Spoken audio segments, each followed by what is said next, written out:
우리가 신앙생활을 하다 보면은 하나님의 약속과 지금 내가 사는 현실이 너무나 다름이 있을 때를 마주하게 됩니다.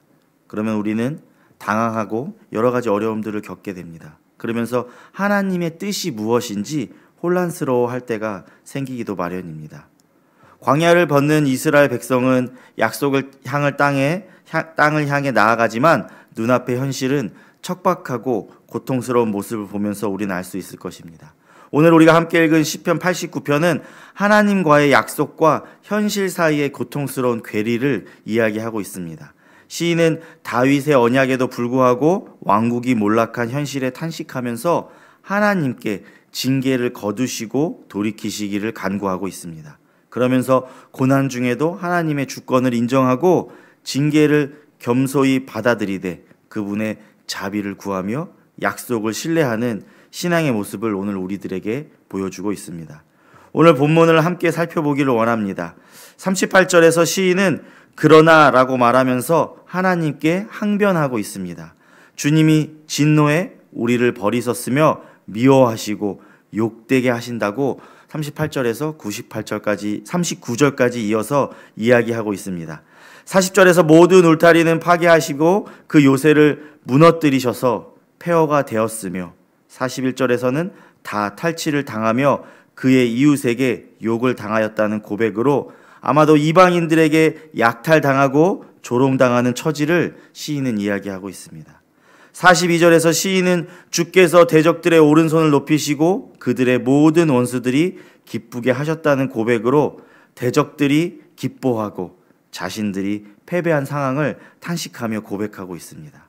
44절에서는 그의 왕의 영광을 그치게 하시고 그의 왕위를 땅에 엎으셨다는 것은 왕의 영광은 사라지고 보좌는 땅에 던져졌다는 것입니다.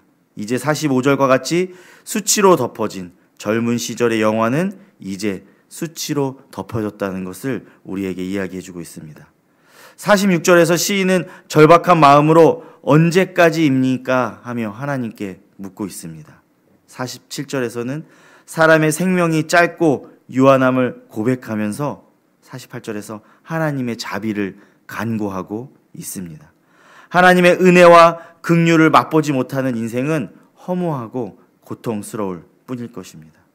시는 49절에서 다시 한번 다윗에게 맹세하신 하나님의 성실하심과 인자하심이 어디에 있는지 묻고 있습니다. 50절과 51절에서 주의 종들이 받은 모든 비방과 능욕과 수치를 하나님이 기억해 주시기를 요청하고 있습니다.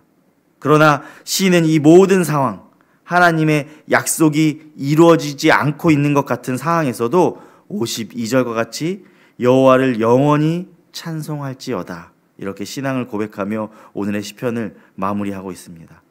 오늘 시인은 본문의 앞의 내용과 연결해서 살펴보면요, 주님의 백성이 당하는 모욕과 수치를 이야기하고 있습니다. 하나님이 하나님의 백성과 언약을 맺으신 것을 잊으신 것은 아닌지 침묵하시는 하나님께 묻고 있습니다. 그러나 하나님은 언약과 충실하신 분이십니다. 언약을 저버리고 율법을 잊어버리며 지키지 않은 것은 하나님이 아니시고 바로 백성들입니다. 죄악으로 인한 결과가 얼마나 참혹한지 오늘 시인의 고백에서 우리에게 이야기해주고 있습니다. 우리도 때로는 하나님이 나와 한 약속을 잊으신 건 아닌지 그러한 상황을 겪을 때가 있을 것입니다. 그럴 때 하나님의 주권을 인정하고 나를 돌아보는 시간이 필요합니다. 내가 먼저 하나님과의 약속을 어기고 있는 것은 아닌지, 나에게 하시는 하나님의 말씀을 우리는 귀 기울여야 하는 것입니다. 고난 중에도 하나님의 징계는 하나님의 사랑에서 비롯됐음을 우리는 기억해야 합니다. 징계가 있다는 것은 하나님과 나의 관계가 아직 끊어지지 않았음을 보여주는 것입니다. 어려운 가운데서 자신을 돌아보고 하나님께 용서를 구할 때 우리는 하나님이 우리를 구원하게 되심을 경험하게 될 것입니다. 우리의 삶에는 하나님의 자비와 도우심이 필요합니다. 우리는 그 도우심을 구하며 살아갑니다. 우리의 답답한 인생의 상황에서 하나님의 도우심만이 우리의 고통과 어려움을 해결할 수 있는 유일한 길인 것입니다. 신실하신 하나님은 우리의 기도를 들으시고 응답하여 주십니다. 구하고 건지시는 하나님을 신뢰하며 우리에게 인내함이 필요합니다. 우리는 기도를 통해서 우리가 마주한 현실과 생각을 있는 그대로 하나님께 표현하며 나아가야 하는 것입니다. 본문에서 시인은 자신의 마음과 생각을 있는 그대로 하나님께 표현하고 때로는 질문하는 모습을 보여주고 있습니다. 이러한 시인의 태도는 우리가 볼 때 건방져 보일 수도 있을 것입니다. 그러나 이러한 시인의 기도는 하나님의 언약에도 불구하고 성도가 현실에서 겪는 고난을 하나님께 모두 아뢰이고 하나님이 그 고백을 모두 받아주시는 분임을 기억함에 있어 가능한 기도일 것입니다. 하나님의 약속과 현실에서 오는 고뇌를 하나님 앞에 시인은 고백하고 있습니다. 시인은 자신과 공동체가 겪는 아픔을 숨기지 않고 이 시간 하나님께 고백하며 나아가고 있는 것입니다. 자신의 생각과 느낌을 그대로 하나님께 말씀드리고 자신의 아픔을 숨기지 않는 것이 우리의 기도의 출발점일 것입니다. 이는 하나님이 그의 백성의 솔직한 감정까지도 받아주시는 분임을 아는 사람만이 드릴 수 있는 고백이고 기도일 것입니다. 이러한 모습이 고난 속에서도 하나님을 붙잡고 신뢰하는 기도자의 모습일 것입니다. 하나님은 고난 중에 있는 백성이 드리는 기도를 들으시고 구속해 주시는 분임을 우리는 끝까지 믿음으로 하나님께 기도하며 나아가야 할 것입니다. 우리의 어려움의 순간이 하나님께 더 가까이 나아가는 기회임을 기억하며 우리는 기도하며 나아가야 합니다. 우리의 언약함과 아픔을 솔직히 토로하며 하나님 앞에 이 시간 내려놓으며 나아가시기를 소망합니다. 우리의 마음을 아시며 합력하여 선을 이루실 하나님을 바라보시기를 소망합니다. 우리의 모든 것을 사용하셔서 하나님의 크신 계획을 이루실 이 모든 고난도 축복의 통로로 만드실 그 하나님께 우리는 나아가야 하는 것입니다.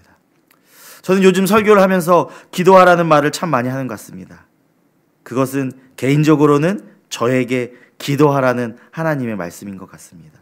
더 나아가서는 교회적으로 공동체에게도 마찬가지일 것입니다. 그리고 더 크게는 이 나라와 민족 가운데 여러 어려운 상황 가운데 우리에게 기도하라 말씀하시는 하나님의 말씀인 것 같습니다. 우리는 개인적으로나 주변의 환경으로 인한 고난으로 주저하는 것이 아니라 하나님의 신실하심과 도우심을 그 어려운 순간 가운데 기억하며 하나님 앞에 나아가기를 소망합니다. 오늘 하루도 하나님 앞에 온전히 우리의 것들을 내어드리며 하나님 앞에 기도함으로 하나님과의 관계이 회복되어져 나아가는 모든 성도님들이 되시기를 주님의 이름으로 소망합니다. 기도하겠습니다.